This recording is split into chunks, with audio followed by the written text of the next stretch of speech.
started.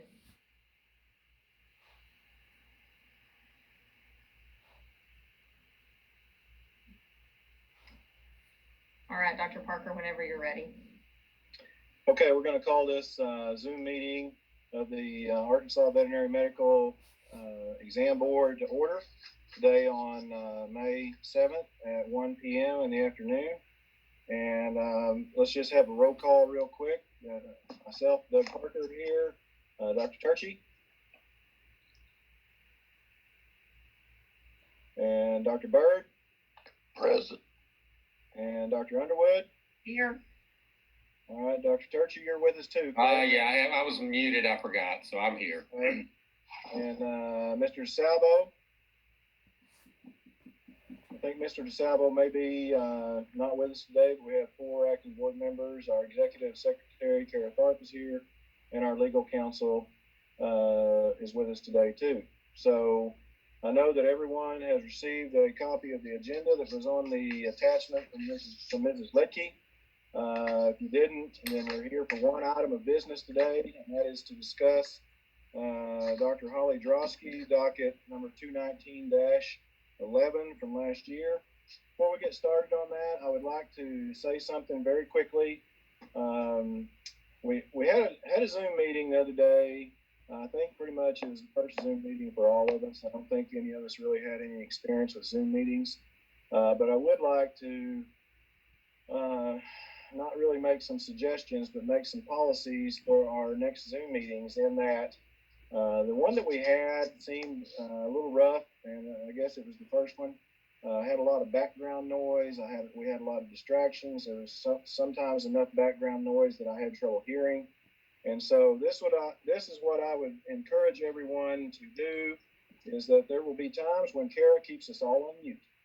And unless you're talking, you probably should stay muted. And when you want to talk, push the unmute button and talk. And then when you're finished, push the mute button again. And what this will do is it will eliminate all of the unnecessary background noise that you may not be able to hear it where you're at, but the rest of us can hear it. And sometimes it drowns us out. So let's do that. We need to improve on that. The other thing is, find a comfortable place, find a quiet place. Find some place that you can sit and stay through the entire meeting, unless you have to take a bathroom visit or something like that, and stay focused. And if you do need to leave for a necessary break of some kind, then I would kill the video, and I would also make sure that it's muted, and go, and then return quickly. And I guess that's it. There's just a lot of background noise, and there is no harm in always killing the video. You can still hear. No one has to necessarily see you, but use the mute button so that the rest of us can hear what's going on. So with that being said, let's go back to our one item today on our agenda was to discuss Dr. Holly Drosky. And I know, Kara, do you have a copy of the consent agreement? I do, and that was on that email that Linda had sent, but I've got it pulled up in front of me also. I don't know if we may just check and see if Dr. Drosky has been able to call in. I see a couple of folks on, I don't recognize names, so we may just take a minute. And Dr. Drosky, are you on the call today?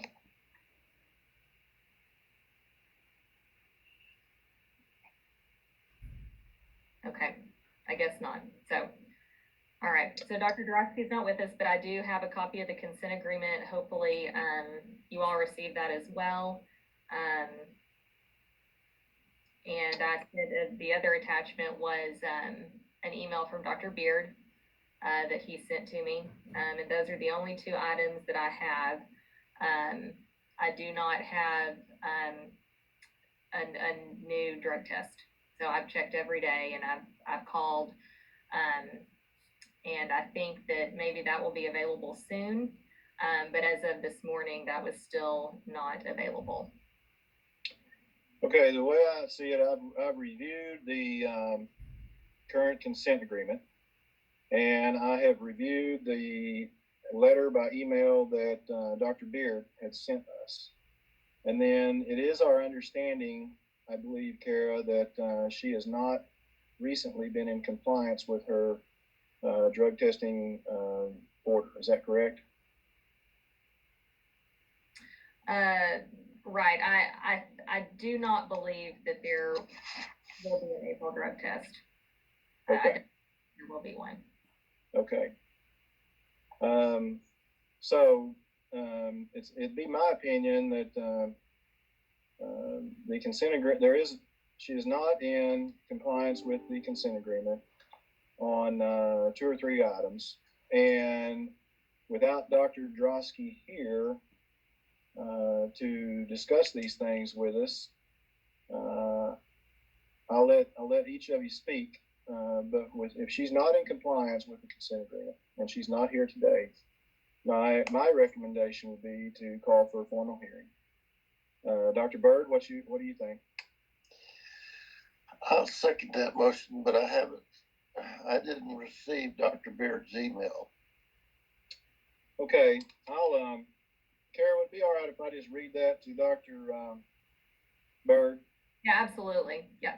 Okay, all right. The email that Dr. Bird sent, that Dr. Baird sent, he said, "Hey, Kara, if you need more information than this, please let me know. But I have not had regular contact with Dr. Holly Drosky as her phone number had changed and she does not call or email me regularly. I now have her new phone number and her father's number to be able to contact her when needed. As you may know, it is her responsibility to check in and to go to the drug test when mandated. Dependability and attention to detail are the hallmark of our profession. We expect that of her. I am rooting for her and I wish her well. Kindest regards, Mike Beard, DVM." That's the end of it. Did you hear that, Dr. Bird? I did. Thank you very much. Okay, so I guess I made a motion for a formal hearing. Dr. Bird, are you continuing to second it? I did. Okay. Dr. Turchi, what's your thinking? I think at this point we have no choice. I think it's a formal hearing and it's scheduled as soon as possible so that we can get, I guess it's 30 days, Kara, we've got to at least 30 days. So I think as soon as we can get it scheduled, we get it scheduled and try to get this taken care of as quick as possible.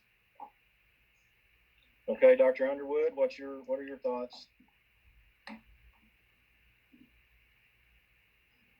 I think that we need to proceed with the hearing. Okay. All right, so we've had a motion and a second, and we've had some discussion.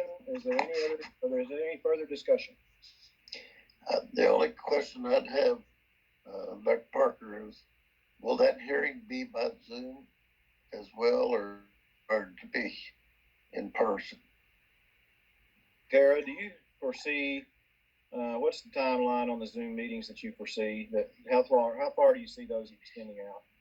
I don't know. I may, either Michael or Brad may have more of a better idea of maybe what other agencies are doing when they're having hearings, or if anyone's having hearings right now. Y'all have any idea on timeline on that? Most of the hearings with the AG's office have been pushed out into the summer around June. The governor just extended the state of emergency for another 45 days yesterday. We can and we have done teleconference type hearings in the past. So we could do one through Zoom. I think it just depends on how urgent we think it is to get her license potentially suspended or revoked. Yeah, Okay. The only experience that I've had so far, as far as is, like Brad said, most hearings are getting pushed out. Now, on the Department of Agriculture's end, the primary reason for that, other than port social distancing guidelines, is that, for example, the plant board has a statutory provision that says, certain hearings have to be held in person. You can't do them over the phone and things like that. But yeah, I think it all comes down to how urgent this is, and what are the logistical things that we have to do in order to satisfy the Administrative Procedures Act. So have a formal hearing, we're able to effectively put on evidence and coordinate the presentation of that evidence so that everyone can see it and review it at the same time, including the respondent if she wishes to attend.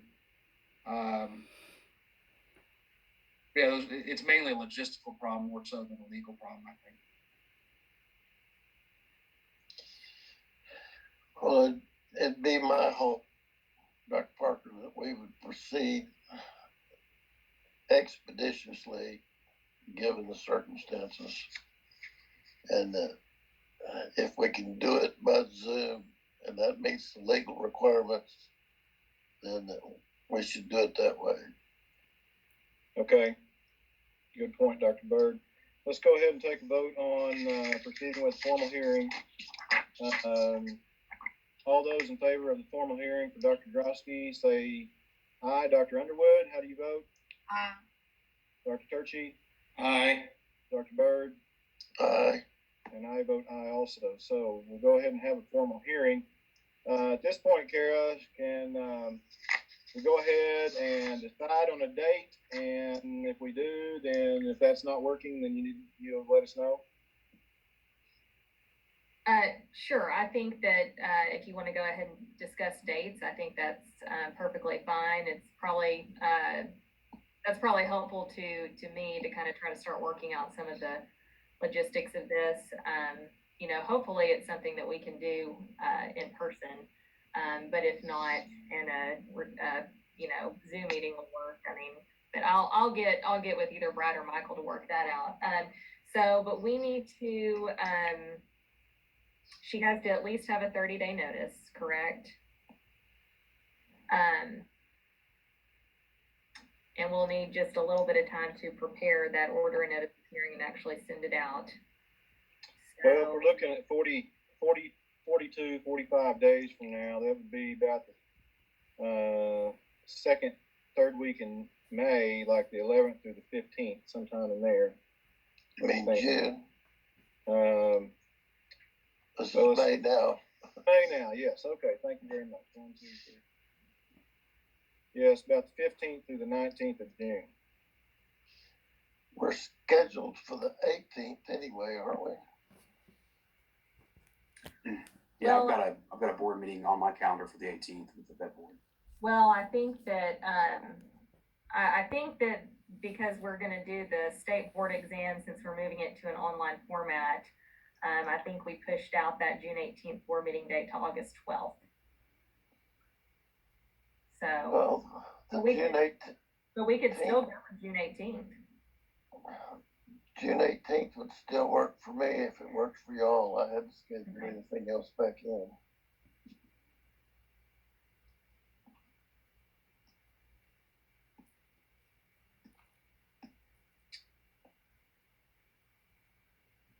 How about the 17th? I'm the only doctor at my clinic on the 18th and 19th, and it makes it hard for me to be gone for for a little bit of a time frame. Would the 17th work for people? I don't have a problem with that. Yeah, that works for me. Works for me. Kara, is that something to potentially initially shoot for? I think that would be fine. That gives us some time to prepare that order and notice of hearing, and make sure we give her that 30-day notice. So I think that should be fine. Okay, then let's say right now it's June 17th of this year. We'll have a Zoom hearing, and unless Kara contacts us and lets us know that that's not going to work, then everybody put that on your calendars. Yeah, and I guess just a question for either Michael or Brad: have the hearings been by Zoom, or is there like another teleconference way that those have been held in the past? I've done them with just a conference call in the past. So long as we can get copies of the hearing packet out to everyone, including the respondent, and as long as, to Michael's point, that she can, participate in any meaningful way in her own defense should she decide to show up. The 17th is good. I think that gives me time to track down a hearing officer from our office and hopefully to get a court reporter lined up as well.